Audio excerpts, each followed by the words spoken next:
Hello, traders. It's 8:01 a.m. Chicago time on the 7th of May, 2020. It's Thursday today for episode number 1750. Again, as it is every day, derivatives trading is not suitable for all investors' past performance, not necessarily indicative of future results. This morning, risk on again relative to yesterday's close. We saw pretty much the same configuration yesterday. We saw the high yesterday near the high of the prior session, the overnight high in the S&P of yesterday near the high of the prior session. We saw the point of control near the high, the overnight high, and we saw a further extension overnight uh, beneath yesterday's range. So the S&P pushed into 28.23 below the 32. So overall, the market sentiment appears to be bullish, risk on today, but obviously yesterday it just gave it up. The buyers gave it up, and it was a balancing then selling day. The Russell's leading the pack again, up 23.8, almost 24 points or 1.9%. The Nasdaq's up 135 points. Nasdaq had a lot of strength yesterday. The comm services, the communication services, and the technology sectors really held pretty much all the strength yesterday, and really got dragged down by everything else. We're seeing the Nasdaq strong today, up 1.5%. The S&P up 43 points, 1.5%, and the Dow up 319 points, 1.36%. Followed by the Euro stocks and the DAX. Gold is at 1701.10. The Japanese yen and the euro are the only futures products that I'm monitoring that are below settlement. Even the bonds are up 25 ticks, and the Treasury notes are up 7 ticks, 7 big ticks. The dollar index is at $100.21, 21.5 cents. So that's where we stand this morning. Risk off, risk on, but across the board seems to be buying going on, even of the safety assets. Now, looking at the overnight session, we did get the Bank of England interest rate decision stayed in line. Quantitative easing remained as expected at 645 billion forecast, and the MPC vote was 9 out of 9 unchanged. We got some numbers out of Europe, but we are paying particular attention to the initial jobless claims, which was released about a half hour ago. The forecast was for 3,000. The consensus 3,000. Forecast is 3,200. I'm sorry, 3 million is the forecast. The consensus and the forecast is 3.21 million new claims.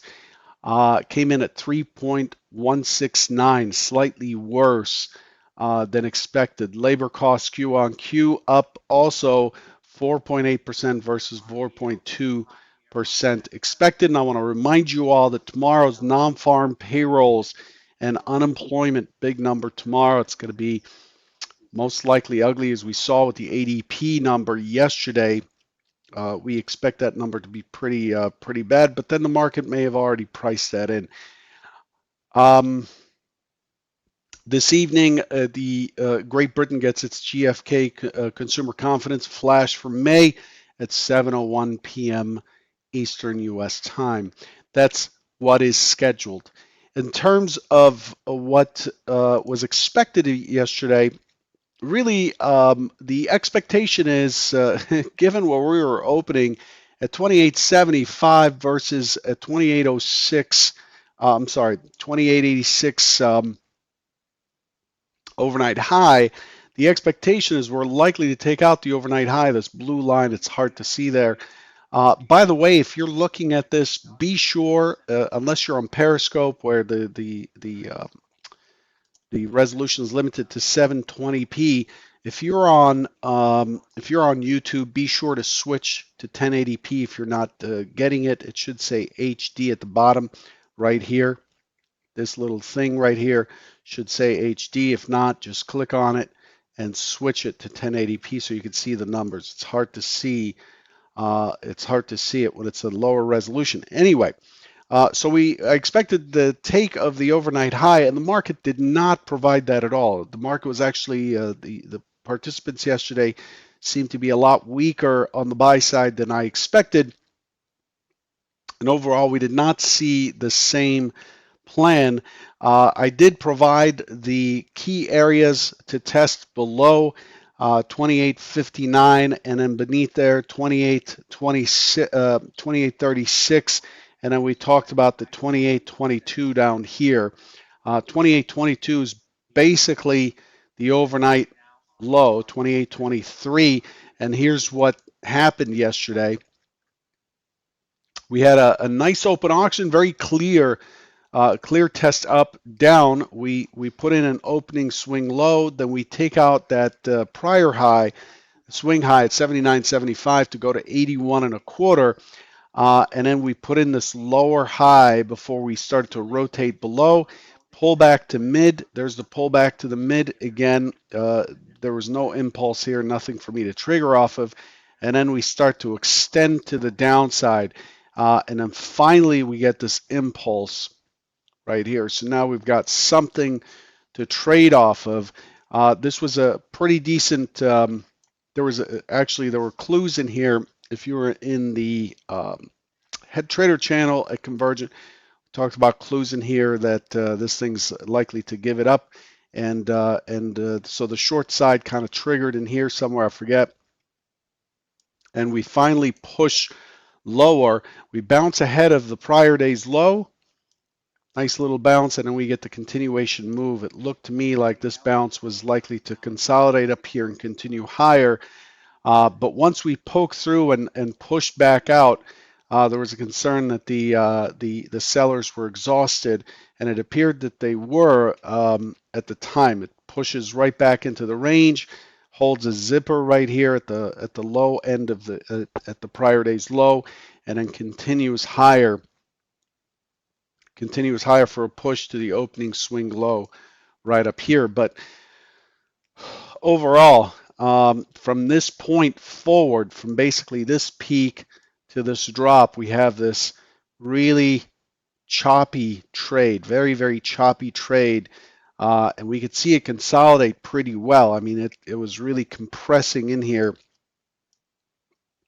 on top of the point of control.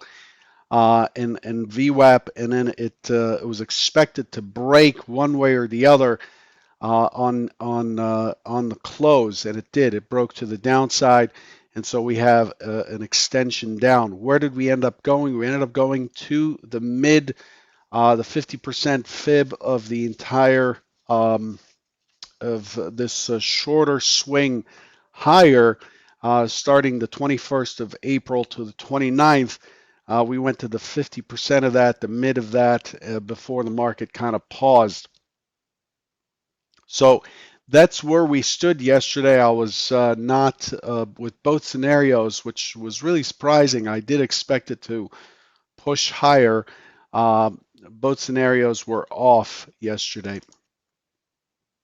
In terms of what we've got in the overnight session, pretty relatively choppy overnight session. There's bursts of movement right in here. We get these strong bursts. You could see that the delta is quite positive. We get this push with a very positive delta right there as well. And we pushed into this 2880. If you recall, this has been an important area for a while. 2882.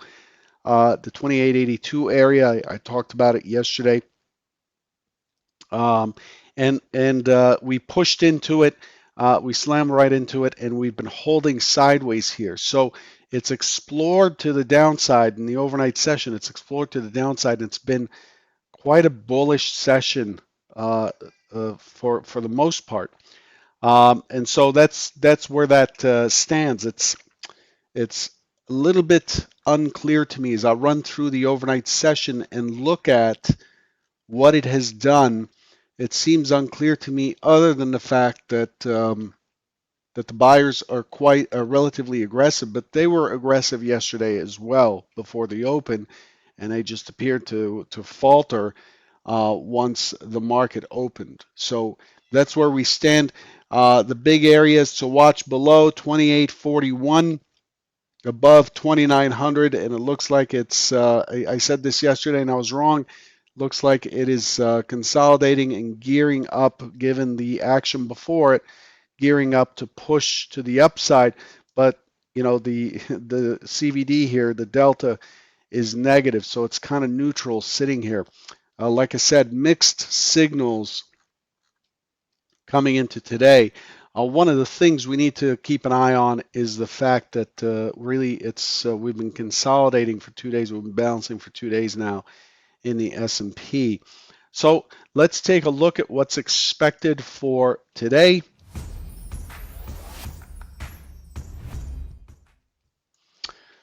What is expected for today? Here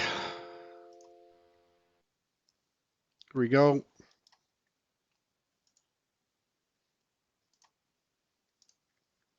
So here's the overnight high, blue line. Here's the overnight point of control, this purple line at 28 to 76 and a quarter, something like that. Here's the overnight low and yesterday's low, and so on. Yesterday's high is just one tick above the overnight high. The fact that we sold off, and we saw the same thing yesterday. We sold off, in yesterday's session, coming into yesterday's session, we sold off on what was a neutral extreme down. Then we walk it up, and we are risk on. We are risk on the open, and we open up here. That was yesterday. And then as soon as we open, we take that low out, consolidate, and end up extending that low again. And here we are again near yesterday's open. We're trading currently right here. And with this, with all of that, we have to look at, okay, what does this look like in combination? We have this kind of attractive price at 28.60. I have a stock zone at 28.59 or so, 58. I think it's 59.50. This is a bit of a magnet from yesterday. So to me, it seems like the market is positioning on opposite ends, and there's a two-way fight going on, and therefore balance. We did close the gap from 2 days ago, from Tuesday, and the gap from last week, from last Thursday, was closed on Tuesday as well. And so, to me, it looks like it is balancing on a wide range. And so, as it pushes up here, my expectation, again, because I have to follow the auction rules, my expectation is an open auction in range just outside of value or just in value, looking for it to drop early, push into this 58.60 area, consolidate for a little bit, attempt, and then sit here and basically trade trade in a consolidation or imbalance. But I'm looking for this high to be taken out. There's basically a weak high and basically a double top between the overnight session and yesterday's session. So I'm looking for that to be taken out. I'm expecting, we've migrated the point of control lower. So we're accepting value lower.